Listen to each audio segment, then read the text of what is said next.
Welcome to N Times. This is Nizam. ఆంధ్రప్రదేశ్లో ఎన్నికలు ముగిశాయి. ప్రజలు కూటమికి భారీ మెజారిటీతో అధికారాన్ని ఇచ్చారు. అదేవిధంగా వైఎస్ఆర్సీపీని అతఃపాతాళానికి తొక్కేశారు. కేవలం 11 అంటే 11 సీట్లు మాత్రమే ఇచ్చి నీ స్థాయి అది అని చెప్పి జగన్మోహన్ రెడ్డికి ప్రజలు క్లియర్గా జగన్మోహన్ రెడ్డికి తెలిపింది ఏంటంటే నీ స్థాయి అది, నువ్వు అక్కడే కూర్చో అని చెప్పి తెలపడం జరిగింది. సైకోలు సైలెంట్ అయిపోయారు. అయితే తాజాగా మళ్ళీ జగన్మోహన్ రెడ్డి ఏదైతే నిన్న మీటింగ్ పెట్టారో ఎమ్మెల్సీలతో, అందులో ఆయన చెప్పింది ఏంటంటే చంద్రబాబు నాయుడు గారు ఇప్పుడే మోసాలు చేయడం స్టార్ట్ చేసేసారని ఆయన చెప్పుకుంటూ వస్తున్నారు. అదేవిధంగా ఆయన మేకపోతు గాంభీర్యం మొదటి నుంచి ఉంది, తిరిగి ఇప్పుడు మళ్ళీ ఆ మేకపోతు గాంభీర్యాన్ని ప్రదర్శించేందుకు ప్రయత్నిస్తున్నారు. కానీ అది జరగదు. నెక్స్ట్ 5 ఏళ్ళు కాదు కదా, మరో 5 ఏళ్ళు 15-20 ఏళ్లకు కూడా జగన్మోహన్ రెడ్డి వైఎస్ఆర్సీపీ పుంజుకునే పరిస్థితి లేదన్నది వాస్తవం. ఇది జగన్మోహన్ రెడ్డి తెలుసుకోవాలి. అయితే కొత్త ప్రభుత్వం నెలకొంది.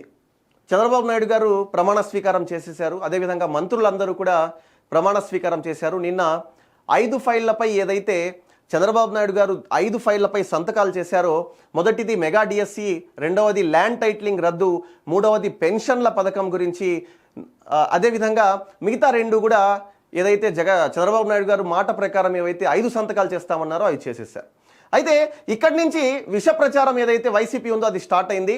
అయితే దానికి కూటమి ఏ విధంగా సమాధానం ఇస్తుందన్నది ఇక్కడ మనకు ప్రతి వర్క్ పరంగా అర్థమవుతుంది. ఏదైతే తెలుగుదేశం పార్టీ, జనసేన, బీజేపీ కూటమి అభివృద్ధి ఏదైతే చేస్తుందో రాష్ట్రంలో, ఆ అభివృద్ధి చూసే వైఎస్ఆర్సీపీకి ఇప్పటికే ఫ్యాంటులు తడిసిపోయే పరిస్థితి. ఆ నాయకులకు ఎవరు కూడా బయటికి వచ్చే పరిస్థితి లేదు. కాకపోతే ఒకరిద్దరు ఈ మధ్య బయటికి వచ్చి మాట్లాడుతున్నారే కానీ పెద్దగా అవి వాళ్లకు ముందు మాట్లాడిన మాటలకు ఇప్పుడు మాట్లాడే మాటలకు ఆ క్లియర్గా ఏదైతే వాళ్ళ ఆ గొంతులో ఆ సైలెన్స్ ఉందో, ఆ మెత్తదనం ఉందో అది క్లియర్గా బయటపడుతుందో, ఆ భయం అనేది కనబడుతుంది.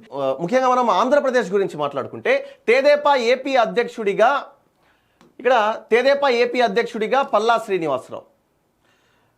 అయితే ఇప్పటి వరకు అధ్యక్షుడిగా ఎవరైతే అచ్చెన్నాయుడు ఉన్నారో, రాష్ట్ర అధ్యక్షుడిగా పార్టీకి ఆయనను మారుస్తూ, అంటే ఒకవేళ మారిస్తే ఈయనకు పల్లా శ్రీనివాసరావు పేరు ఏమన్నా పరిశీలించే అవకాశం ఉందా అన్న దాంట్లో మనం చూస్తే తెదేపా రాష్ట్ర అధ్యక్షుడిగా గాజువాక ఎమ్మెల్యే పల్లా శ్రీనివాసరావు పేరును ఆ పార్టీ పరిశీలిస్తోంది. ప్రస్తుతం ఆ పదవిలో ఉన్న కింజరపు అచ్చెన్నాయుడుకు మంత్రిగా అవకాశం కల్పించారు. ఈ నేపథ్యంలో బీసీ యాదవ వర్గానికి చెందిన పల్లా పేరును రాష్ట్ర అధ్యక్ష పదవికి తెదేపా అధినేత సీఎం చంద్రబాబు పరిశీలిస్తున్నట్లు సమాచారం. ఇటీవల జరిగిన ఎన్నికల్లో వైకాపా అభ్యర్థి గుడివాడ అమర్నాథ్పై, మాజీ మంత్రి అతను అమర్నాథ్పై భారీ మెజారిటీతో పల్లా శ్రీనివాసరావు గెలుపొందారు. రాష్ట్రంలో అత్యధికంగా 95,235 ఓట్ల తేడాతో ఆయన విజయం సాధించారు. అయితే ఇప్పటి వరకు కింజరపు అచ్చెన్నాయుడు ఆంధ్రప్రదేశ్ రాష్ట్ర అధ్యక్షుడిగా తెలుగుదేశం పార్టీ కొనసాగుతూ వచ్చారు. అయితే గత 5 ఏళ్లు కూడా చూసుకుంటే మనం వైఎస్ఆర్సీపీ పాలనలో రాష్ట్రంలో అరాచక పాలనను మనం చూసాం. రాష్ట్రంలో దౌర్జన్యాలు, అదేవిధంగా ఎన్నో దురదృష్టకర సంఘటనలు ఏవైతే మనం మైనారిటీల మీద కానీ ఇతర సామాజిక వర్గాల మీద కానీ వైఎస్ఆర్సీపీ ఏవైతే ఆకృతాలు చేశాయో, ఈ దురాగతాలకు పాల్పడిందో, ఇవన్నీ కూడా మనం చూస్తూ వచ్చాం. అయితే ఇటువంటి సమయంలో పార్టీని అంటిపెట్టుకొని రాష్ట్ర అధ్యక్ష పదవికి తను న్యాయం చేస్తూ అచ్చెన్నాయుడు ఏదైతే ఆ బ్యాలెన్సింగ్ చేస్తూ వచ్చాడో, ఆ బ్యాలెన్స్కు చంద్రబాబు నాయుడు గుర్తించారు. అదేవిధంగా నారా లోకేష్ కూడా గుర్తించి ఆయనకు అచ్చెన్నాయుడుకు మంచి మంత్రి పదవి ఇవ్వడం జరిగింది. అయితే మంత్రి పదవి ఇచ్చిన తర్వాత రాష్ట్ర అధ్యక్ష పదవికి మరొకరిని ఎన్నుకునే ఆలోచనలో తెలుగుదేశం పార్టీ అధినేత చంద్రబాబు నాయుడు గారు, సీఎం చంద్రబాబు నాయుడు గారు ఉన్నట్టు మనకు అర్థమవుతుంది.